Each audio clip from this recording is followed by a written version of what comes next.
welcome back, GMAN foray. This is your proper recap, no precap this time. It's me, Gunnerside, with your co-host, as always, Somerset. Hi guys. And yeah, well, let's get right into it. We'll start off with the results from last week.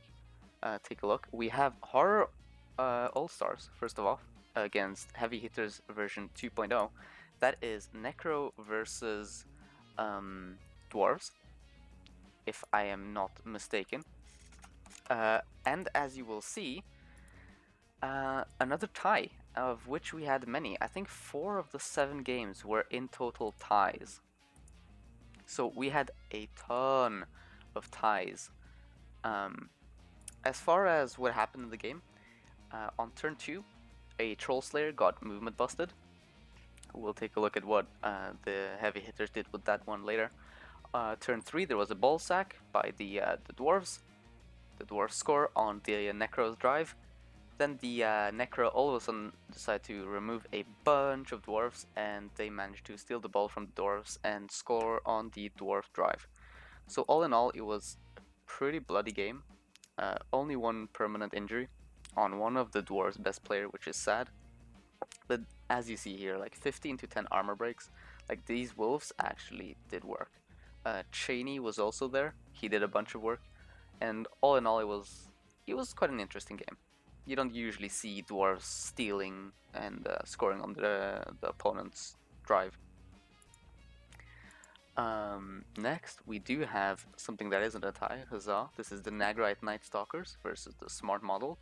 Nagarythe Nightstalkers, of course, the Dark Elf team, and the Smart Models being Eldar's Chorfs. This was basically Chorfs bullying elves for 32 turns. The elves decided to 2-turn, which left the Chorfs plenty of time to score on the elf drive. Boomer did almost manage to I think it was Boomer that managed to knock down like half the Chorf team, including the ball, but I don't think they managed to capitalize on it enough, which is why that ended as a 2-1 grind, basically. Next up, we do have the Essinge Howlers 2-2 versus the Hogwarts Exiles. Hogwarts Exiles being the Underworld team, and the Essinge Howlers being the Orc team. This was interesting because Ginny, which is the insane thrower, got injured really early on. Started off very well for the Orcs, but it kind of ended up in a situation where the Claw from the Underworld really started doing work. So they managed to make a comeback and make it 2-2. The Troll actually died, but he regened. Then there's Mazdamundis Heirs versus the Two Thin Coats. That is Mazdamundis Heirs, who are the Lizards, versus the Two Thin Coats, which is the Wood Elves. That was the Woodies 2-turned real quick. The Catcher died, sadly. And not the Lizards, but the Wood Elves, they tried sacking the ball a bunch of times and almost managed it, but, well, this happened.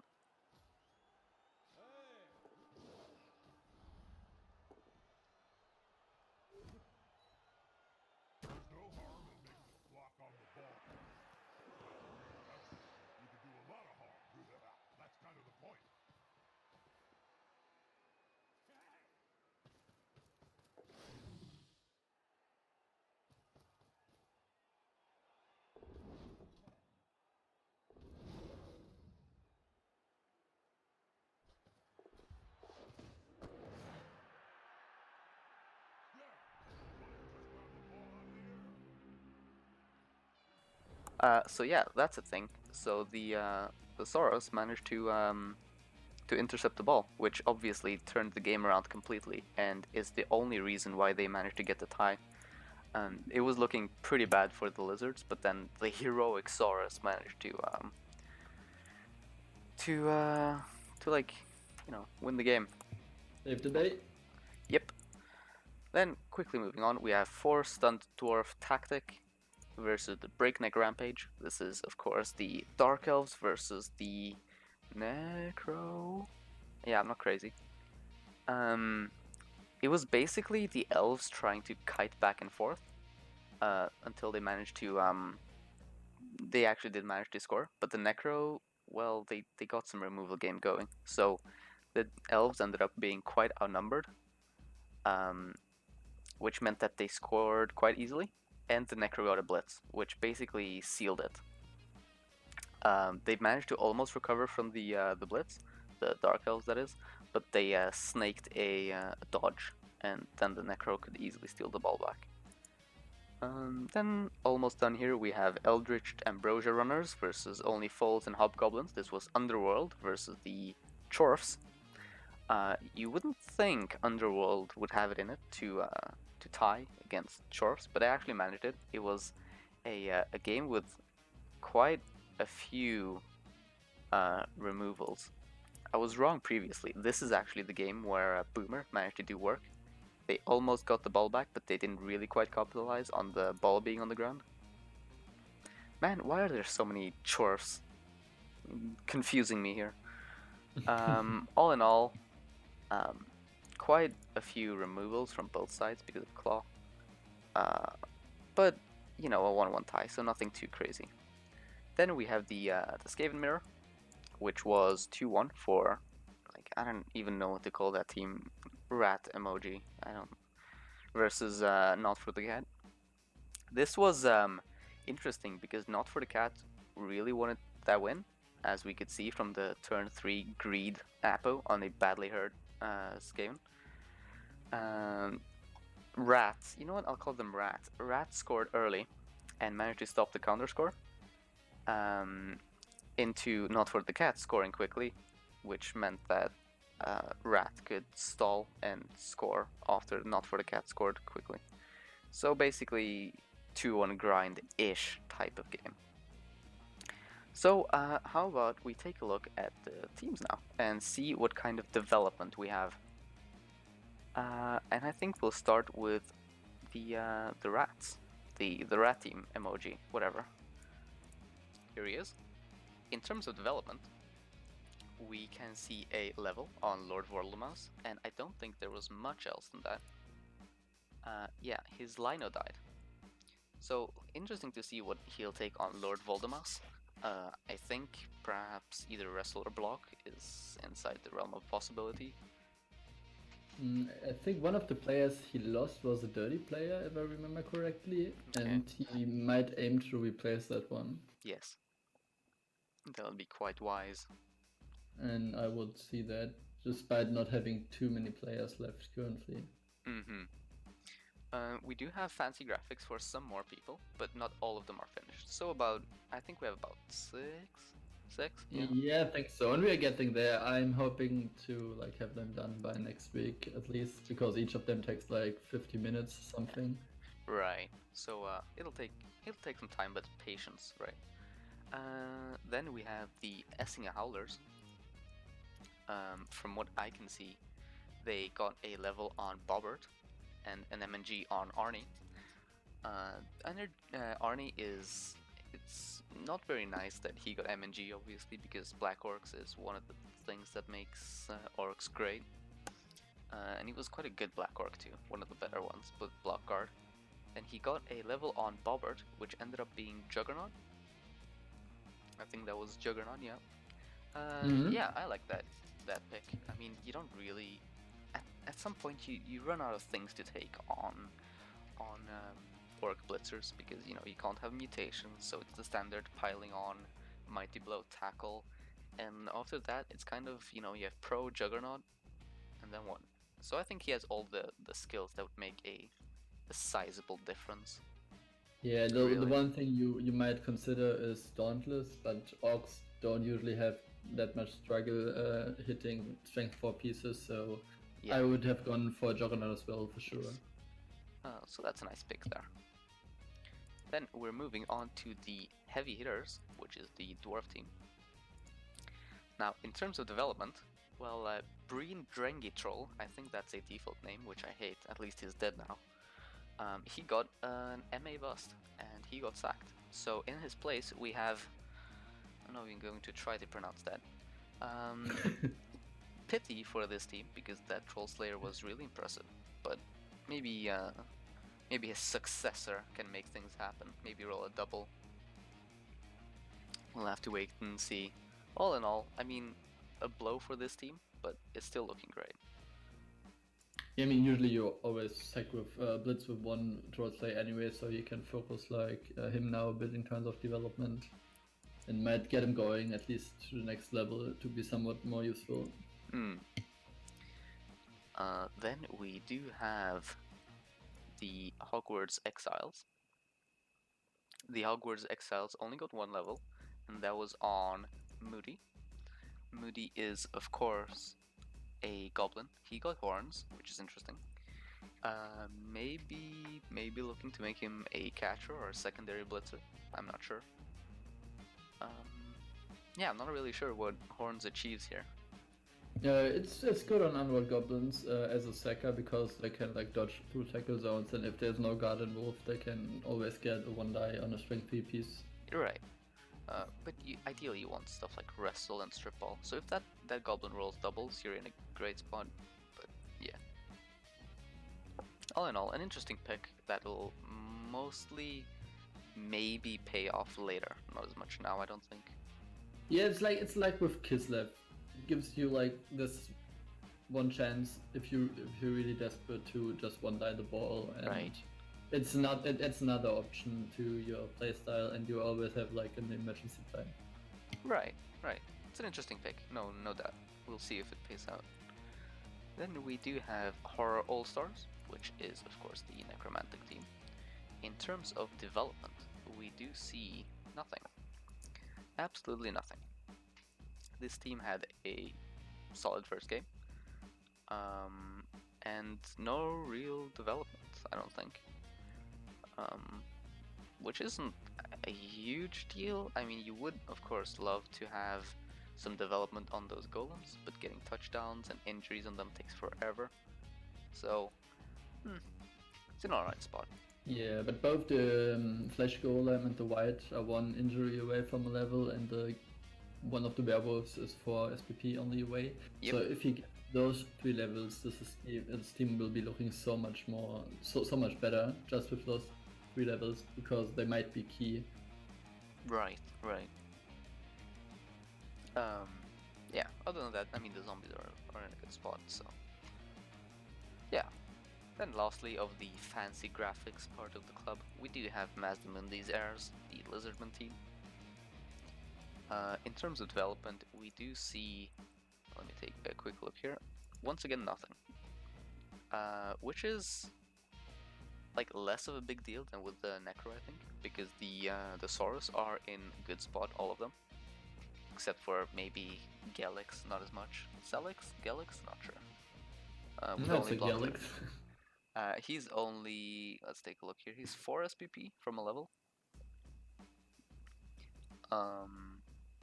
Nothing crazy. No, I think he is. That's right. But then again, you want to win these games, and handing off to like a Saurus to get him a level is such a risky thing, so you don't really do that. Yeah, you basically never do that. You're almost stuck praying for an MVP, really. You can give the ball to him if you get a touchback going. That's basically it. But even then, with no break tackle, it's always risky to do that. So that's basically the end of the fancy graphics we have so far. So we'll be going over to the actual in-game, like old style thing, and I think we'll start with Eldricht Ambrosia runners. In terms of development, we do see a niggle on Slyly, unless he's sacked him. I think he has. Yeah, you sack a rookie goblin that has a niggle instantly, right? Yeah. Especially with 230k in the bank. Which he would probably also sack the AB6 one and get like 2 new goblins. But he might be saving up for stadium enhancement or something. Does he or reroll? He has only 2 rerolls at the moment, so he might be thinking about what to spend the money on. He already has a stadium enhancement, so... Yeah. Then he's probably buying a reroll and at least one more goblin, I think. Right. We'll have to wait and see. You don't want to go in with like 80k, you know, giving cash to your opponent for free for nothing. So, ideally you use that right now. Then we do have, let's take a look, 4-stunned Dwarf Technik. That's Eldricht and his Dark Elves. In terms of development, we see Ronnie and Jerry level. Ronnie getting strength, actually. Holy hell. like this division is supposed to do. Yeah. We should have... I mean, at this point, it's expected, right? You have to have at least one crazy player with weird strength or agi ups. So yeah, strength up on Ronnie is huge. I don't think you need a recapper to explain to you why. I think that definitely lifts this team up quite a bit, because now you're not stuck with just one Witch Elf to do all the work. Like, the Witch Elf isn't the sole star now anymore. You do have the strength up Blitzer who can start doing work.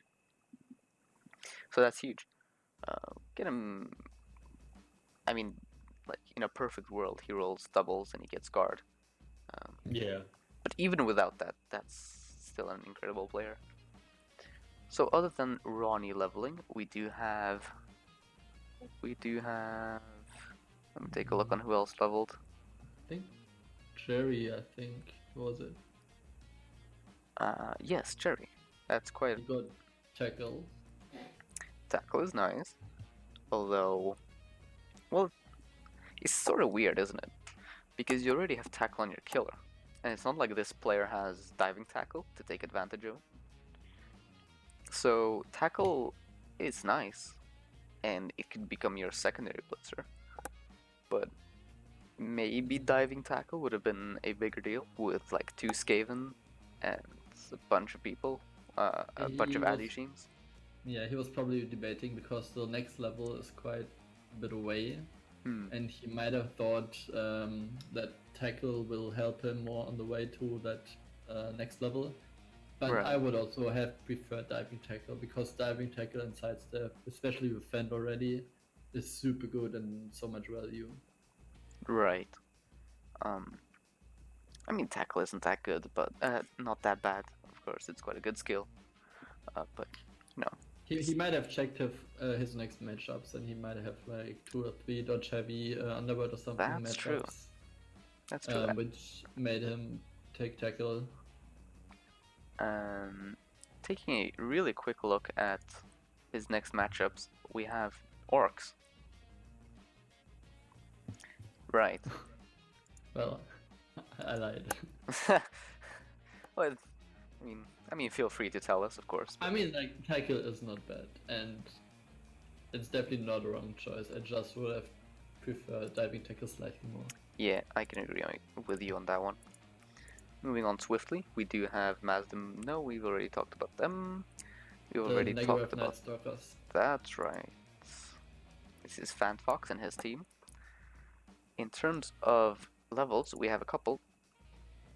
We have Postman leveling, which he gets block now. Blodge is very nice on your carrier. I like that a lot. And that's like a really solid runner right now, right? Because, I mean, you don't really need passing skills because you usually don't pass too much. So really, it's leader and then Blodge you want.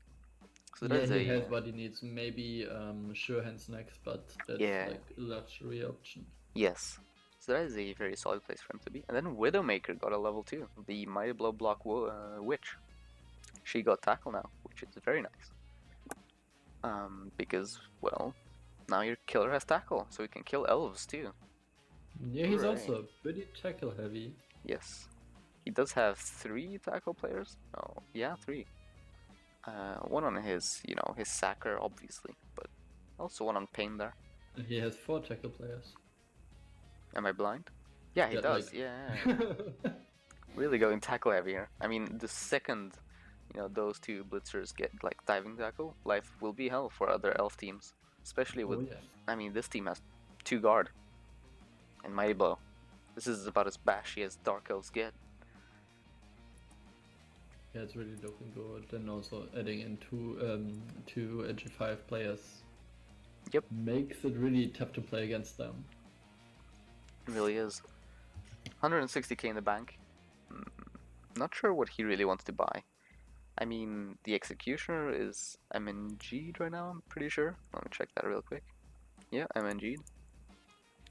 He has 1, 2, 3, 4, 5, 6, 7, 8, 9, 10, 11 players, so I would personally spend that cash on getting another alignment, so you can have 12 players. 4, 8. Yeah, it's at this TV he might try to stay down in TV, but I wouldn't like hate as a draft player, or he's just like spending 10k and sitting on 150k to replace maybe a dying position, especially when he's going against Orcs next game. Yeah, that's a good point. You don't really want to go up to like basically 1800 quite yet, not with a second season team. Right. Then we've talked about the heavy hitters. We do have to talk about the smart models. Yeah. Now Eldar, he got 1 level, and he was on a Hobgoblin. That's Sophie Skinner, getting dirty player there. We see where this team is heading. Dirty player it's a nice pick, yeah, I like that. Pretty standard thing to take on Hobgoblins. Getting some of that extra dirty player in case your first dirty player got sent off. Solid choice. Maybe you would have liked to see, I don't know, maybe block, but solid. Yeah. No, I would with on Chaos Draws you want at least 2 dirty player, and a lot of coaches just give every Hobgoblin dirty player when he's like level 1, because you don't really need block with 6 of the blockers, and usually your Bull Centaurs have a block as well. Yeah, so dirty player is the good choice here. Yeah, also might be getting kick next. That might be an option on another one. Yes, kick can be quite nice against slower teams, of which there are a couple in this div. You of course have the dwarves. So yeah, kick is an option. Yep. Moving on swiftly, we do have the 2 thin coats. The Wood Elf team, coached by Gramzilla. And this team, I don't think it got any levels. No, it didn't. Yeah, it has a bunch of money, which Still is rare. Yeah, rare for the Wood Elves. You also no MGs or anything, or not even set bus, so that's nothing. Like pretty good at this high TV level. I think Gramzilla is loving life right now with the team he has. Great position. You should not get used to it. Yeah, exactly. Have fun, with 5 loners in the later divs. But I think this is one of the few teams I would actually kind of like saving money with. Like, yes, sure. You do kind of get a disadvantage because you're going to have to give your opponent maybe a little bit more money. But you need that money for when things start dying, which they will. Also, when you start getting MNGs or like anything like this, you can start buying more players and go up to like 13 or 14. And because Wood Elves will probably always have someone being MNG'd in most cases, so you have always like proper amount of players without having donors in your disposal. He does have 12 players. Yeah, but you can go even further up when the MNG train starts. And if you have the money, which also means if you're getting back like everyone for some week, you can decide to fire them. But if someone else really dies, or you are getting a stat best, so you have to fire him, you have the money for it because you don't need to buy the player, you already got him. So it's basically like buying a player now that you don't need to buy later when someone dies. Right. Yeah, you can get behind that. But it's highly dependent on your matchups and how much TV you're giving away. Yeah. So yeah, all in all, good first week for this elf team, I think. Yeah. The tie is perhaps a little bit unfortunate, but not having anyone die and having plenty of money in the bank is huge. Mm-hmm. Then, as we're moving over to the last couple teams, we do have BreakNec Rampage. Yes. Coached by Okim. And this team, as far as I can tell, has no levels and no changes. Still looking pretty good. Yes. And also 200k in bank. Like, this division has all the stat apps, all the money, all the doubles. I don't get it. No, I really don't. It's absolutely insane, honestly. Like, and the weird part is that, I mean, there were so many draws, so these teams are obviously well matched. It's Clash of the Titans. Yeah, maybe from this team, I think I'd like to see the Mighty Blow Strength 4 Wolf. Maybe he hits 3 touchdowns, 2 touchdowns and like some injuries. I don't know, something to give him some more SPP. Because he's so close to that level. Tackle would be... He will probably getting like 3 injuries very quickly, because he will probably blitz with him every turn. Yeah, that's a good point. Maybe try and give the touchdown to, I don't know, Meg White, who's 1 SPP away from leveling. Or even Frank Einstein. I think you can't. I think with the White you just do a vanity pass because he's SG3 when you can. And with the Golem you just have to hope for the random injury. So if you want to give the ball on someone else than the Ghoul, it might be the movement 9 Wolf to get him up quicker. So he might get like a skill that helps him in his role, maybe dedicated surf or something. Man, I play Necromantic in the Lineman League. Agi 2 vanity passes, they are doable. That's how I've leveled like 5 zombies in a season. Vanity passes. I mean, you can always try that. It's great when it works. Right, BreakNec Rampage, looking great. Then we do have only Foals and Hobgoblins. Short team. From what I can tell, they also have no levels, no changes, and they continue to be insane with the 3 strength ups. This is basically a Lizardman team. That's crazy. It's a Lizardman team. It is. Too bad it's on a 30 player, but we've talked about that previously. All in all, you know, fantastic. He does have 130k in the bank. Likely saving up for that 3rd reroll, I'd be thinking. Yeah, might be. Or should be in my opinion, because with Curse Dwarfs you really want to have 3 rerolls. To greed. Yeah, basically to greed, and also you're having the Hobgoblins, which are all unskilled players usually, not with built-in rerolls. And sometimes you maybe will reroll the dodge for the foul or something like that. Right. I mean, if this Hobgoblin, Agi 4, like, gets a 1 on the pickup, you're probably going to reroll that, and then you have 1 reroll for the rest of the drive. Well, I mean, I think he's trying to pick up with the bull anyways, because otherwise he wouldn't give him sure hands. But that's the only thing that bothers me with this team, because like you have sure hands and an edgy for Hobgoblin, so it's tough to tell who's picking up the ball, and if the one does, the other one is kind of obsolete. Agi 4 when it's in the rain, and Bull Centaur everywhere else. That's not be true. I don't know, could be an idea. I think, yeah, because I watched his game, and he was carrying on the Hobgoblin. The Strength 4, actually. I think he was on the Strength 4 he was carrying. Okay, that's interesting. I watched all of this Divs game in like an afternoon, so they all blend together. They really do. That's only Foals and Hobgoblins, and next up we do have Not for the Cat, if I'm not mistaken, that's right. Yep. Storm. Could you believe it? 99.99% injury proof actually got badly hurt in that game. Just ironic. Sadly, we do see a AV bust on Was Good Willie. I hate that name. That's a really tough one, because he's so good at making the one-turner happen, but on the other hand, AV6 is huge, like huge liability. It really is. I mean, a bolt just takes this guy out 99% of the time. Yeah, kind of like that. 9999% of the time. Not that Skaven usually give away too many bolts, but AV6 is rough. And, I mean, he's not that developed. He's only level 3. Yes, he has a doubles.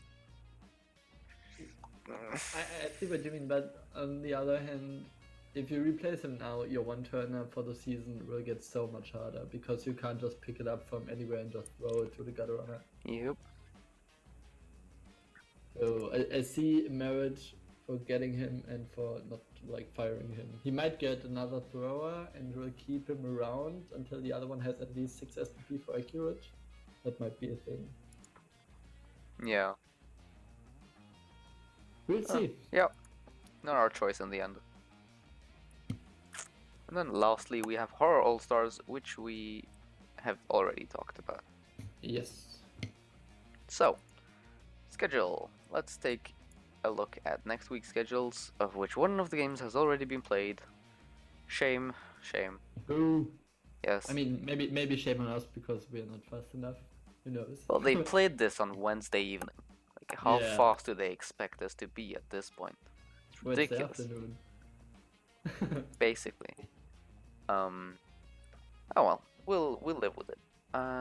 Predictions, right. We do have, first off, we have Mazdamundis Heirs versus the Horror All-Stars.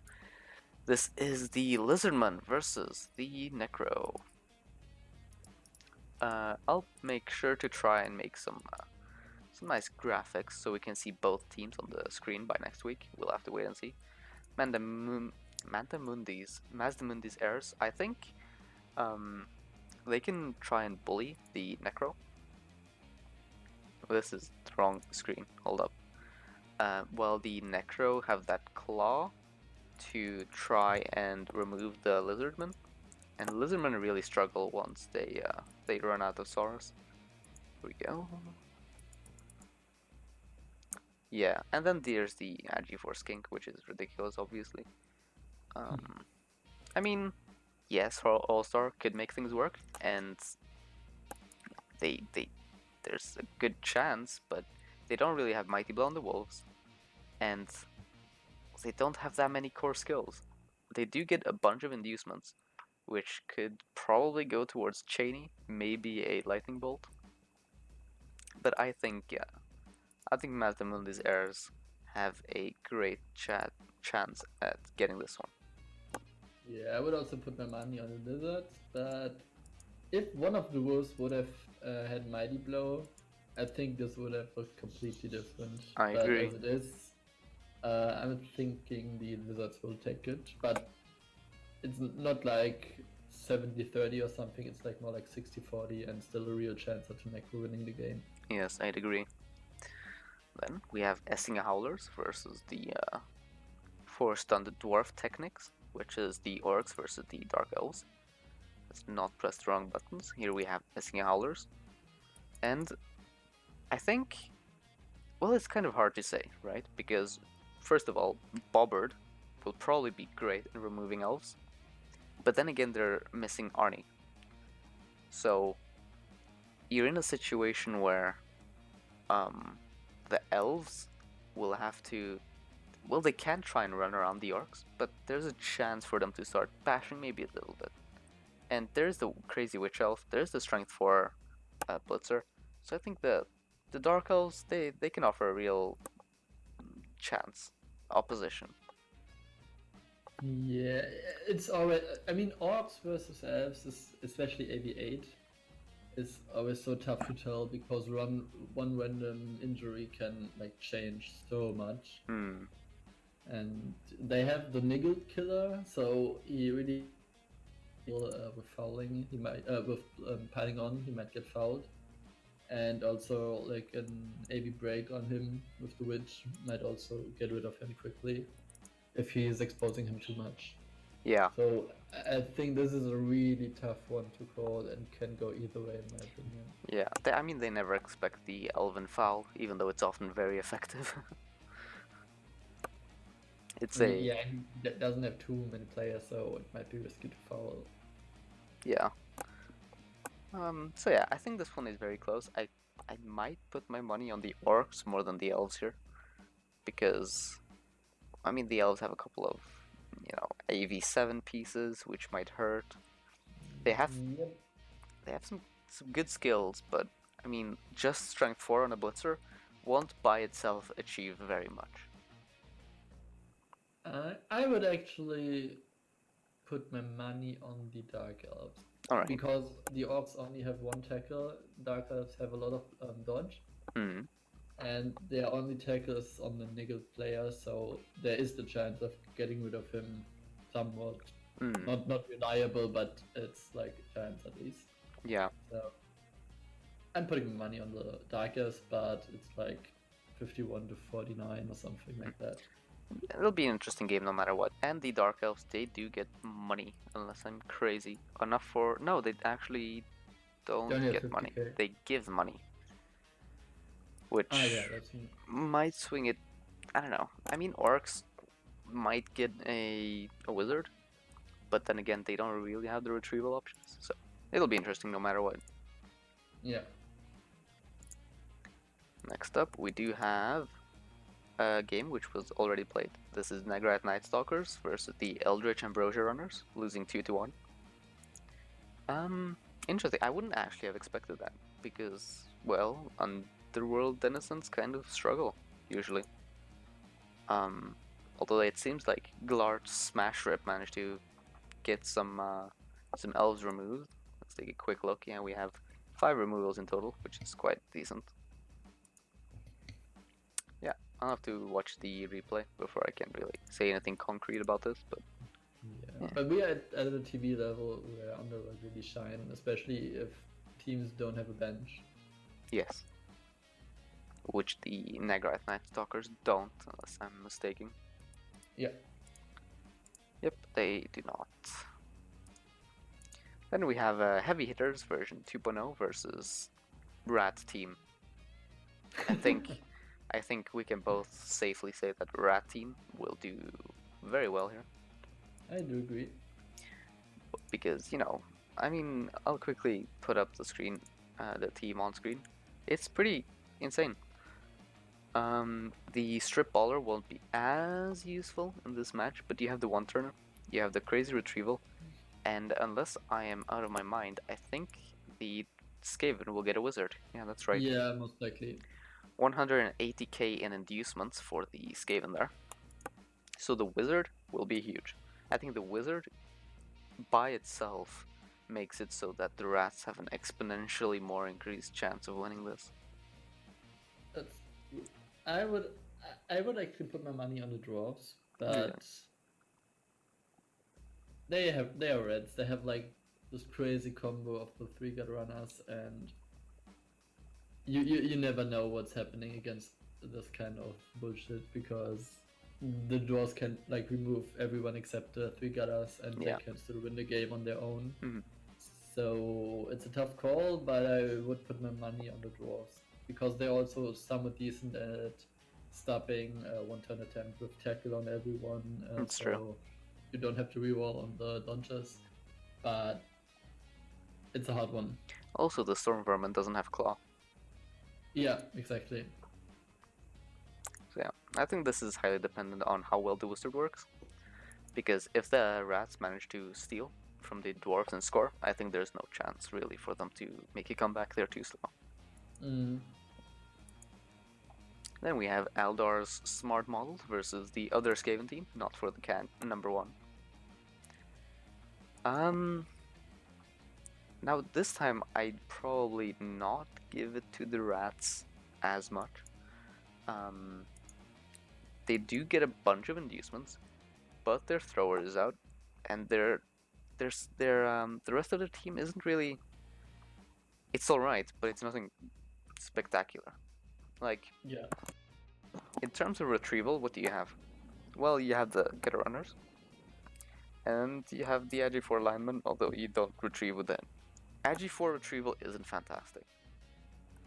It isn't, but it's better than nothing. It's true, but if the Chorfs manage to play their game right, and try and make the Fireball bad and the Lightning Ball bad, I don't know. I think the Chorfs can definitely put in the pain, and they have some pretty fantastic, everything basically. Ball carrier, killer.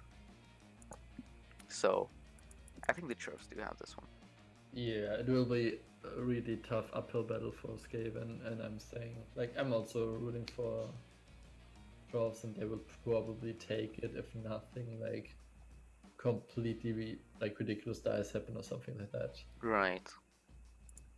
Right, I can agree with that one. I mean, coaches making mistakes might also factor in.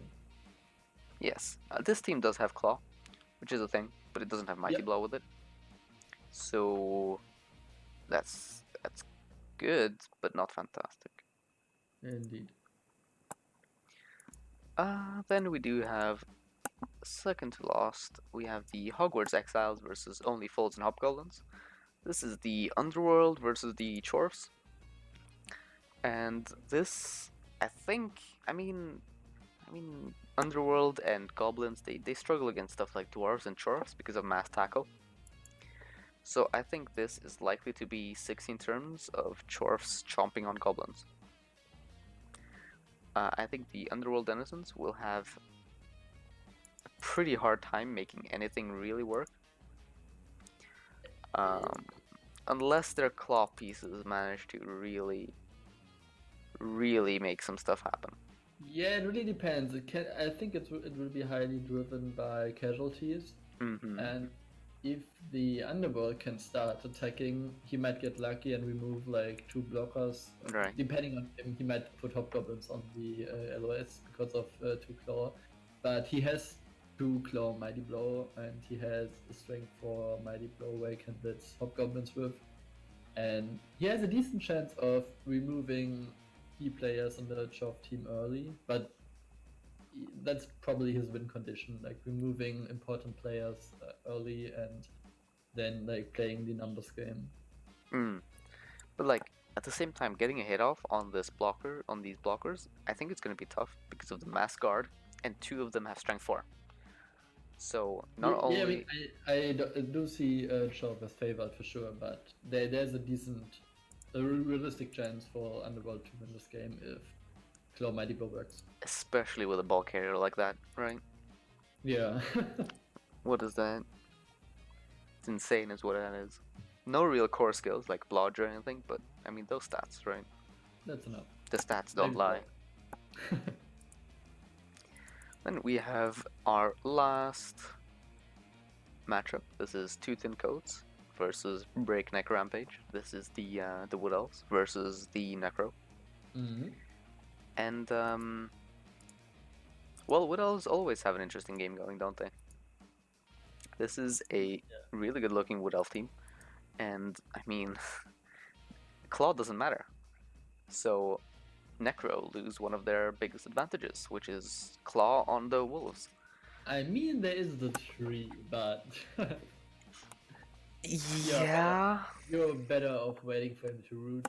Yes, I think so. I mean, that is a pretty impressive tree. With block, he's surprisingly difficult to knock down, and you don't want to be stuck on him. I mean, I think if the Woodies manage to, because there is a chance that they actually get the removal game going. Honestly, they have 2 Mighty Blow pieces, and the Ward Answers are crazy. BreakNec Rampage does have Sure Hands, if I'm not mistaken. I think it was a strip ball. Oh no, that's the other team. Yeah, then. Yeah, they do have Sure Hands. That's fine. And they do have Tackle. And Tackle will be pretty huge here, but it's on the edgy 4-piece. Although I doubt that matters. That's actually good because he can like dodge baseliners to hit more important pieces. Yeah, and the Wolf does have strength 4, so the hit on the 3 isn't that out of the question. He's also having a movement 9 Wolf who can keep up with the Ward Answers or catchers. Maybe even 1 turn if he's lucky. I don't know. I think this is very hard to tell. Yeah, it's a pretty balanced game in my opinion. It depends on many things. It depends on removals. It depends on where the ball goes. Because these are the kind of Wood Elves that can kind of play both games. We'll have to wait and see. I would put it slightly favored towards the Necro with a Mighty Blow and Tackle and a Dirty Player as well. But for example, if he's trying to foul and get send off turn 1 or something, that might change a lot. I don't know. I don't think I can't call this one. It is really close. And I think with that, unless you have something else to talk about, I think we're basically done. Not really, no. Yeah. I think that's it for our recap. I hope everyone enjoyed. If there's anything you would like us to bring up, or if there's any mistakes we potentially made, if you're... Oh yeah, especially on the team sheets, like if I misspelled names or something, it's sometimes tough to double check all the time. Let me know and I can fix that. Yep. I mean, if you disagree with some of our opinions on, you know, maybe we said that X or Y skill is bad and you think we're idiots, I mean, tell us and we'll consider it. So yeah, I think that's basically everything we have for today. Yes. I was Gunnerside. This was my co-host Hammersep. We'll see you next week. Bye-bye.